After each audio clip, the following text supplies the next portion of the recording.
कहते हैं कि माँ और बेटे का और भाई और बहन का रिश्ता और बाप और बेटी का रिश्ता सबसे पवित्र होता है और इस पर आंख बंद करके यकीन किया जा सकता है।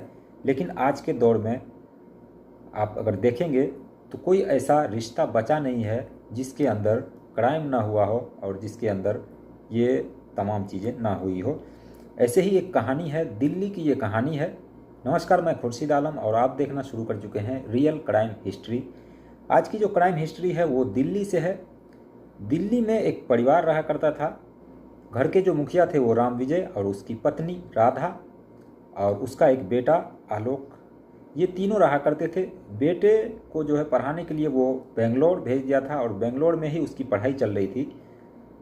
और बेटा जो है वो करीब 20 साल से ऊपर का हो चुका था, तो वहाँ पर वो उसकी पढ़ाई चल रही थी।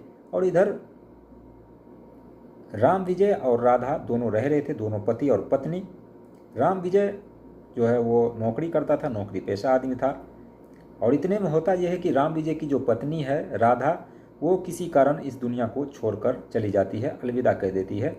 जिसके बाद राम विजय अब अकेला पड़ गया। बेटा आता है और बेटा आलोक आता है और यहाँ पर सारी चीज़ों को फिर सेट करता है और पिता को कहता है कि मैं जा रहा हूँ वापस पढ़ाई करने बेंगलोर, तो आपको जो भी ज़रूरत हो तो आप ज़रूर हमें बताइएगा और आपको किसी तरह की कोई परेशानी ना हो, इसके लिए मैंने 2 नौकरानी को रख दिया है। जो नौकरानी पूरे घर का देखभाल करेगी और सारा काम जो है वो करेगी और खाना पकाना जो भी होगा वो सब आपके लिए मैंने करके सेट करके रख दी है। ये कहकर बेटा बेंगलोर चला जाता है और वहाँ पर अपनी पढ़ाई पर ध्यान देने लगता है। अब इधर धीरे धीरे सब कुछ नॉर्मल होता है।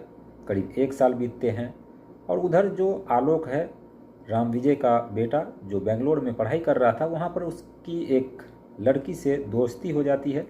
लड़की का नाम था रश्मि।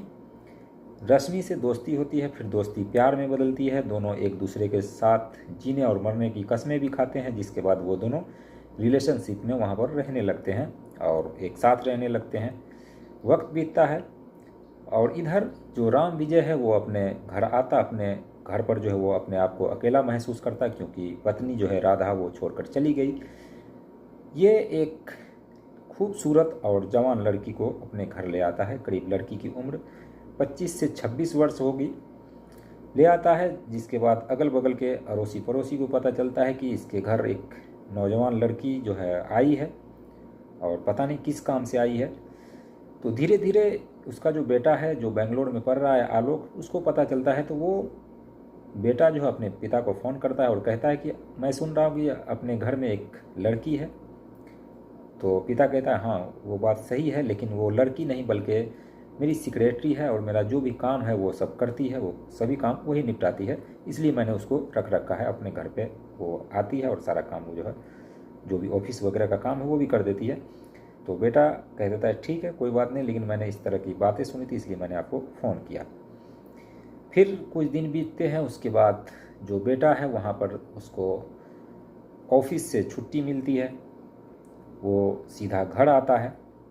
घर जब आता है तो देखता है कि वही लड़की जिसके बारे में उसने सुना था वो लड़की बैठी हुई थी या उस घर में थी। देखकर लड़का चौंक जाता है और कहता है कि तुम कौन हो। इसके बाद राम विजय कहता है कि ये बेटा मैंने तुमसे जो है सारी बातें छुपाई थी, दरअसल मैं इससे मैंने शादी की है और इसको शादी करके लाया हूँ और ये अब से तुम्हारी माँ है, यानी कि सौतेली माँ। लड़का नाराज़ हो जाता है और कहता है कि किसी भी हालत में मैं इसको माँ नहीं बोल सकता, क्योंकि दोनों लगभग एक ही उम्र के होंगे, लड़की भी और ये जो आलोक है ये लड़का भी करीब 20-25 साल का होगा। तो दोनों की उम्र सेम और जो जिसे माँ कहने के लिए वो कह रहा था राम विजय, वो बिल्कुल उसके गर्लफ्रेंड जैसी दिखने में और बेहद ही खूबसूरत। तो जहाँ पर बेटे की गर्लफ्रेंड यानी होनी चाहिए या फिर पत्नी होनी चाहिए, वहाँ पर उसके पिता की पत्नी है यानी कि उसकी माँ है। तो बेटा कहने से मना कर देता है कि मैं इसको किसी भी कीमत पर माँ नहीं कह सकता। एक दिन गुजरता है, 2 दिन गुजरता है, कुछ दिन बीतते हैं। उसके बाद वो जो उसकी पत्नी है जो लड़की थी जिसका नाम खुशबू था, खुशबू बार बार उस आलोक के पास जाती है और उसको मनाती है और कहती है मैं तुम्हारी माँ हूँ, लेकिन वो मानने को तैयार नहीं। फिर कुछ दिन गुजरता है, धीरे धीरे ये बात जो है वो नॉर्मल होता है।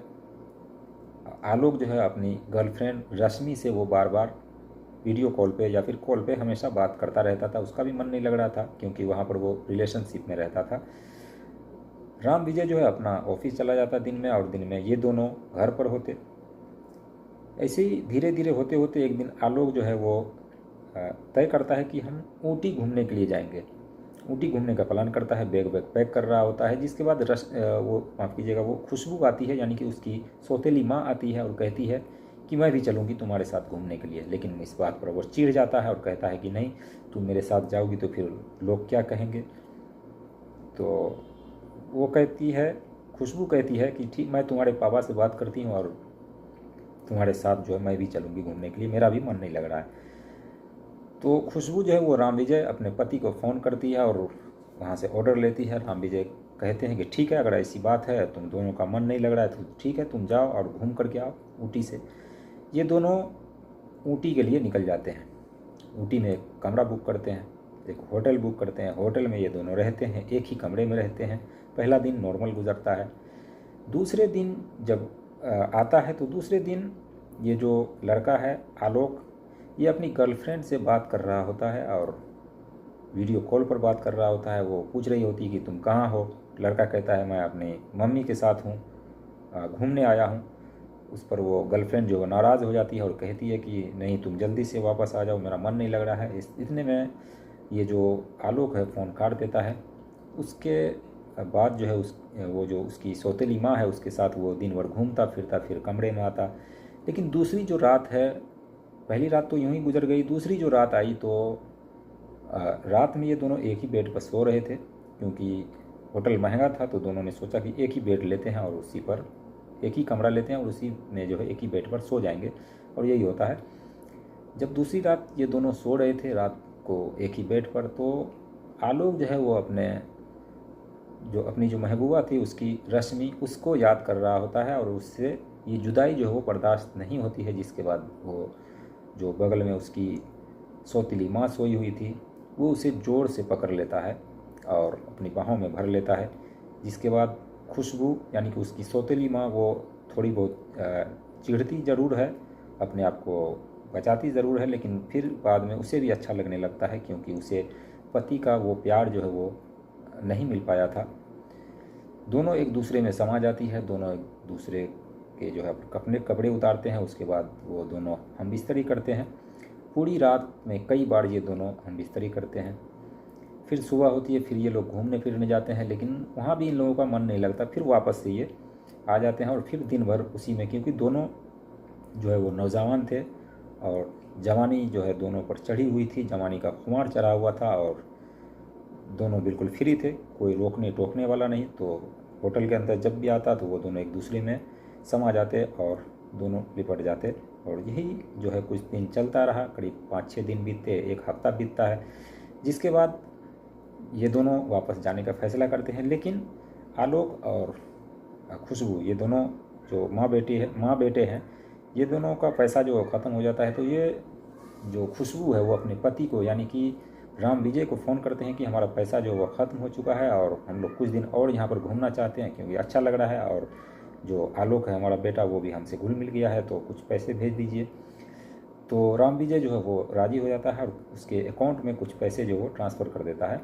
जिसके बाद ये लोग करीब वहाँ पर 1 महीने बिताते हैं और 1 महीने रोज़ाना ये लोग खुलकर दोनों हम मियाँ बीवी की तरह ये लोग रहते। बाहर जाते घूमने तो दोनों हाथ में हाथ डालकर घूमते।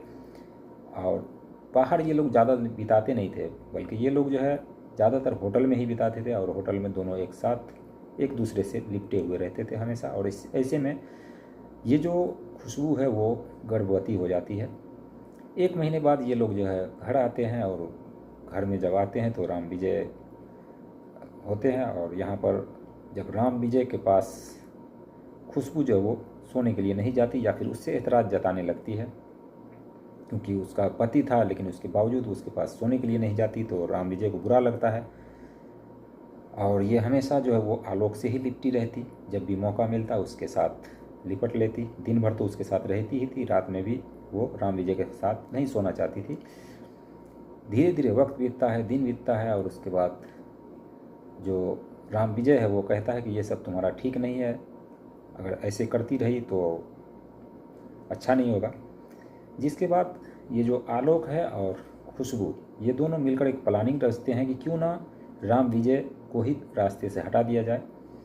इस पर जो वो लड़का है अपने पिता, वो कहता है कि मेरा पिता है, ये सब करना ठीक नहीं है, लेकिन इसके बावजूद क्योंकि वो उसकी महबूबा बन चुकी थी, जो उसकी सौतेली माँ थी, तो महबूबा की बात भी जो है वो नहीं काटी जा सकती। तो कुछ दिन ऐसे ही बीतता है, जिसके बाद एक दिन खुशबू के पेट में जो वो दर्द होता है, राम विजय उसे हॉस्पिटल ले जाते हैं। वहाँ पर पता चलता है कि वो प्रेग्नेंट है। डॉक्टर बताते हैं कि बधाई हो, आप पिता बनने वाले हैं। ये सुनकर जो राम विजय है वो भौचक्के रह जाते हैं और वापस घर लेकर आते हैं। उसके बाद ये सारी कहानी जो है वो खुशबू बताती है। खुशबू से पूछते हैं और सारी कहानी बताती है और कहती है खुशबू कि मैं तुमसे जो है मतलब मैं प्यार नहीं करती, बल्कि तुम्हारे बेटे, और ये मेरी बराबरी का भी है, तो सौतेली माँ हूँ, कोई अपनी माँ हूँ नहीं, तो इसके साथ ही मैं रहूँगी और तुमसे शादी मैं तोड़ती हूँ, तुम्हारे बेटे से शादी करती हूँ। लेकिन राम विजय ये मानने को तैयार नहीं कि हमारा जो बेटा, हमारी जो पत्नी है वो हमारे बेटे की पत्नी बने, ये हो नहीं सकता। इस बात पर जो है वो अड़े रहे। एक दिन ऐसा आता है, धीरे धीरे ये लोग प्लानिंग करते हैं और राम विजय को ये लोग मार कर किसी गली में जो वो फेंक देते हैं रात के समय में। अगला दिन होता है, जब पुलिस तक मामला पहुंचता है। पुलिस आती है, लाश को कब्जे में लेकर छानबीन करती है। पुलिस जब घर में तफ्तीश करने के लिए आती है, तब जो आलोक है और खुशबू है, इन दोनों से पूछती है। तो आलोक कहता है मेरे पिताजी थे, और वो खुशबू जो है वो कहती है मेरे पति थे। अब यहाँ पर राज खुल जाता है कि एक नौजवान लड़का और नौजवान लड़की, वो भी उसकी सौतेली माँ, यहाँ पर राज जो है वो गहरा है। फिर पुलिस इन लोगों को अपने कब्जे में लेती है, अपने साथ ले जाती है पुलिस स्टेशन, और वहाँ पर सख्ती से जब पूछताछ करते हैं तो ये दोनों ज़्यादा देर तक टिक नहीं पाते और सारा राज उगल देते हैं। और ये राज यही था कि इनका जो कातिल है वो यही दोनों है। जिसके बाद पुलिस उसे जेल भेज देती है। अब जेल में उसको 20 साल की सज़ा होती है। अब 20 साल की उम्र कैद की सज़ा होती है। अब 20 साल जब जेल में रहेंगे, ये लोग करीब 27-28 साल का हो चुके थे, और 20 साल अब जेल में रहेंगे, तो कुल मिला के 45-50 पार कर जाएंगे। अब उसकी बची हुई ज़िंदगी, अब उसमें वो लोग क्या ही कर पाएंगे। तो वो कहते हैं कि कुछ देर की मज़ा और ज़िंदगी भर की सज़ा, बिल्कुल इसी का नाम है। ये लोग न तो राम विजय को मारते और ना ये लोग जो है जेल पहुंचते और ना ये वारदात होती। बाकी इस कहानी को सुनाने का मकसद किसी का दिल दुखाना नहीं, किसी को ठेस पहुंचाना नहीं, बल्कि आप सभी को जागरूक करना है। अगर इस तरह की घटना आसपास में होती है तो इससे बचा जा सके और इसे रोका जा सके। बाकी आपकी राय क्या है कमेंट सेक्शन में ज़रूर बताइएगा, और चैनल पे नए हैं तो चैनल को सब्सक्राइब करके बेल आइकन को प्रेस कर दीजिए, ताकि हम और भी नई नई कहानियाँ जो आप तक अभी तक नहीं पहुँची है उसे लाते रहें और आप जानते रहें और समझते रहें, और आगे इस तरह की घटना से बचा जा सके। बाकी मिलते हैं नेक्स्ट वीडियो में, तब तक के लिए बाय बाय, टेक केयर।